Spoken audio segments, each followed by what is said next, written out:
So how did my well get depleted? A few different things. 3 major things. I'm getting butterflies thinking about it. Like that nervousness, not like, oh, I'm so excited to talk about the 3 things. It was work. It was overtraining. It was a person, a relationship in my life. Those 3 things combined put chronic stress on me for a very long time. The work thing, I was definitely overworked, underpaid for a long time, and that added to it. But I was also, before that particular job, it was just a case of like going gung-ho in a career that I kind of fell into and just wanting to do it well and to do it right and to just immerse myself in it completely and do whatever it is that I needed to do it well, I guess, and to get me to the next stage. And then the overtraining. So as I said, big runner. That was just my big goal. So 4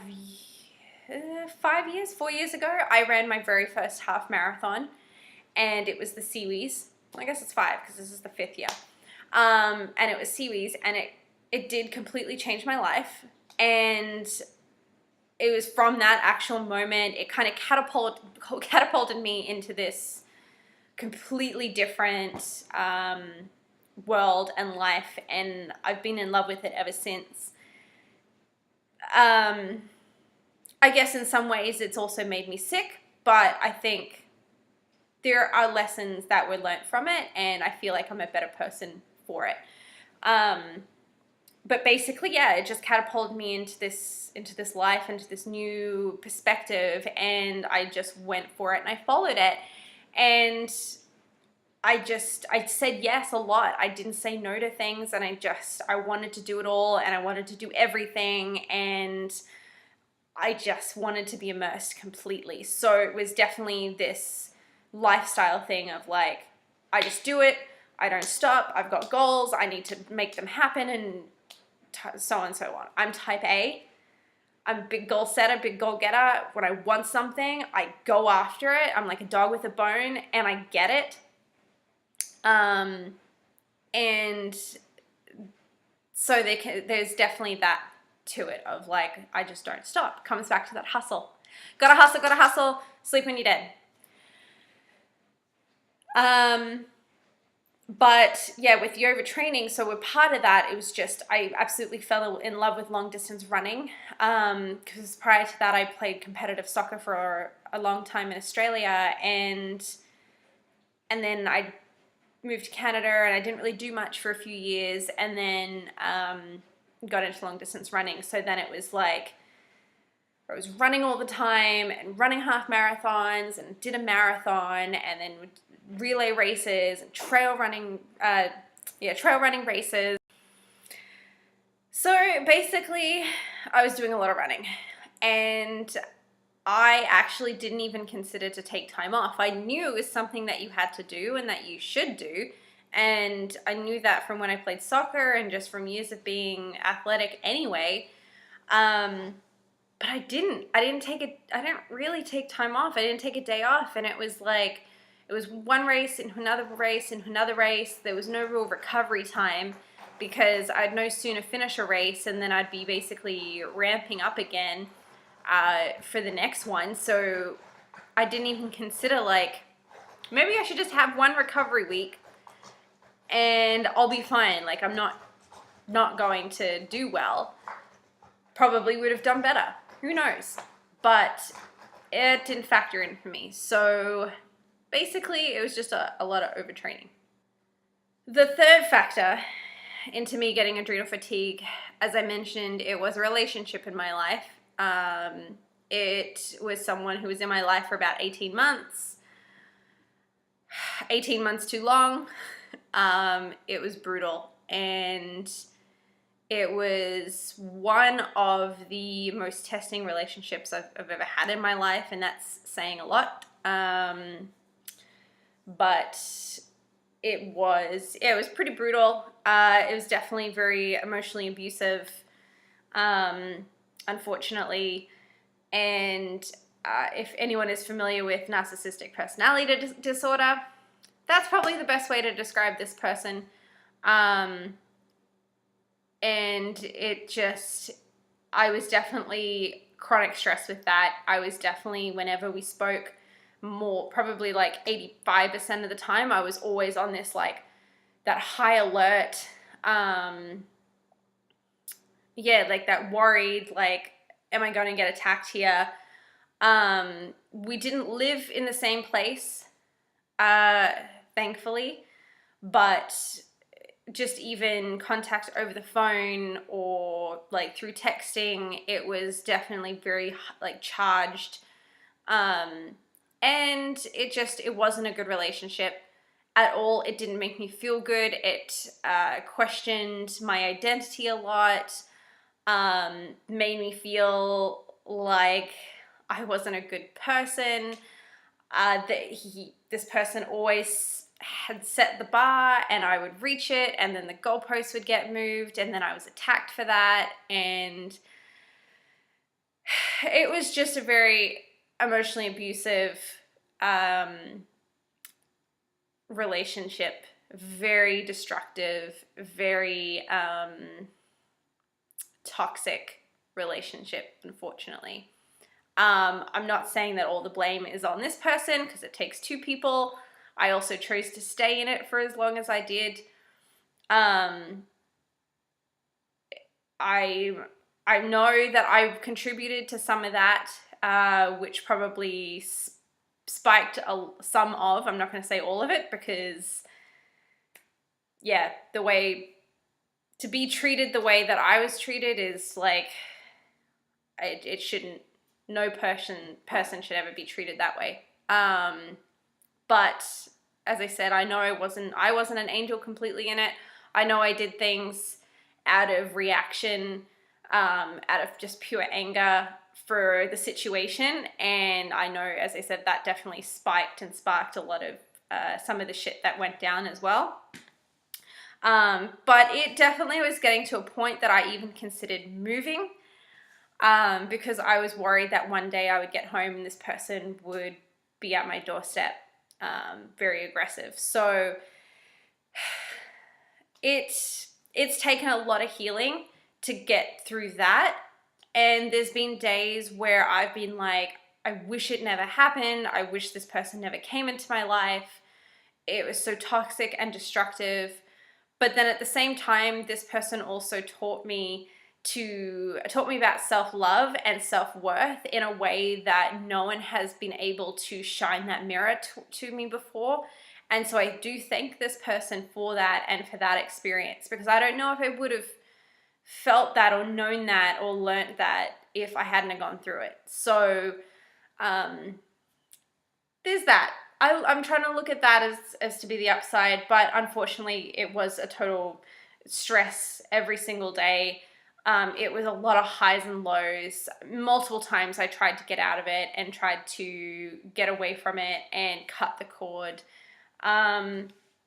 But multiple times this person found ways to stick around, and we even worked together on multiple occasions, so it made it tough to get away.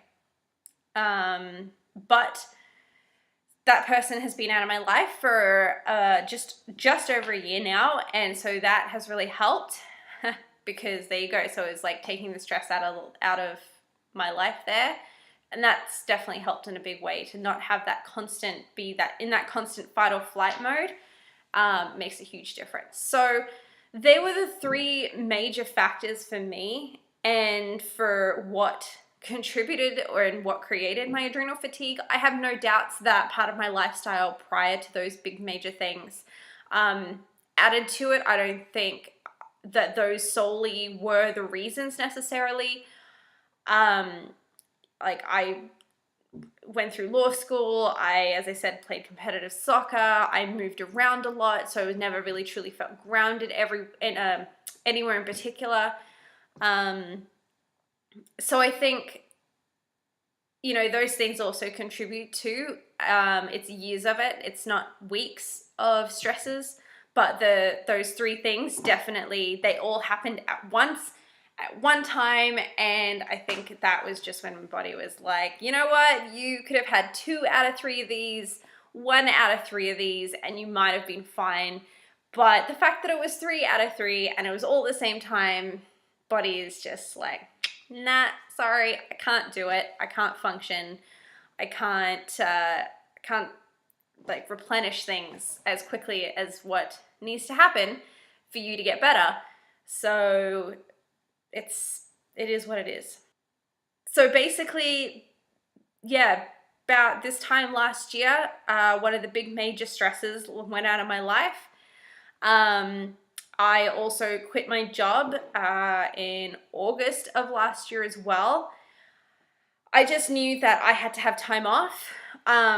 I basically, not too long after that person in my life left, I was at my worst. I couldn't function. I really struggled. It was a effort to get to work every day, just with energy, mood, you name it, was a real struggle. And I couldn't do it anymore, and I just needed time off and time out. And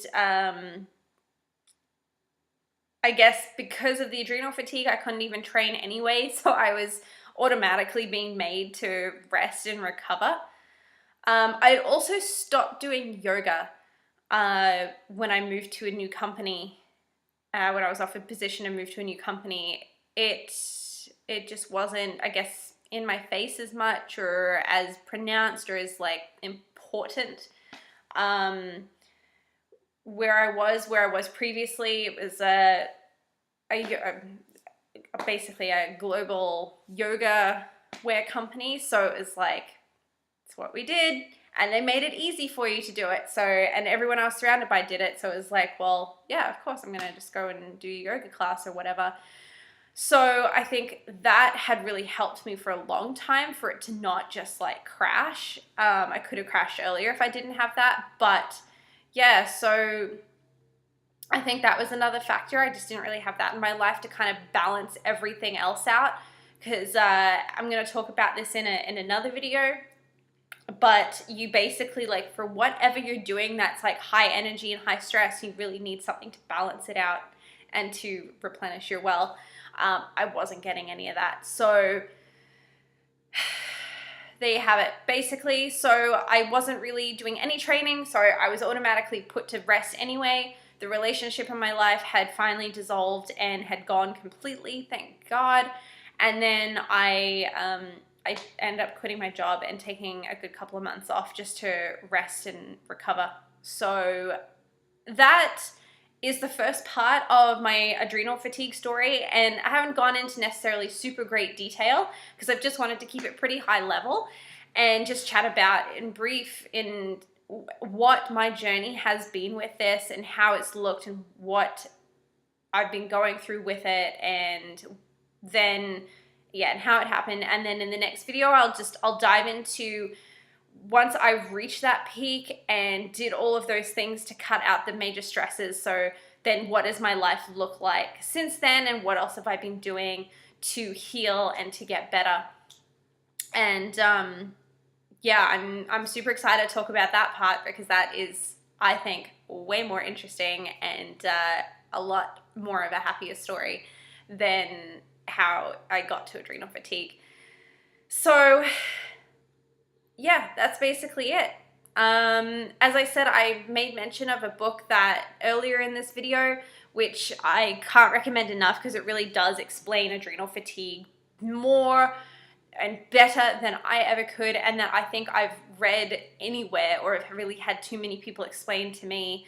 It really goes into great detail. So if you're kind of like on the fence of, I think this is something I'm experiencing, or I'm not sure, or you've got a loved one experiencing it, I think you should read it as well, because to understand what's going on with them helps you be able to support them, because they really do need it. Absolutely. Like, I don't know where I would be if I didn't have my partner and my support team, my dad and stuff like that in my life, because you need it big time. So that book is, let me get it up again, The Adrenal Fatigue Solution is the name of the book. The Adrenal Fatigue Solution, How to Regain Your Vitality and Restore Your Energy Levels by Fawn Hansen. So I will link to that at the bottom of this video, but definitely check it out. It's only $19 and it's worth every penny, and you should definitely read it just to get more of an idea. So stay tuned for my next video, where I'll actually talk about the happier side of adrenal fatigue and my journey to better health. And I really appreciate you guys sticking around and having a listen and sitting with me as I share my story.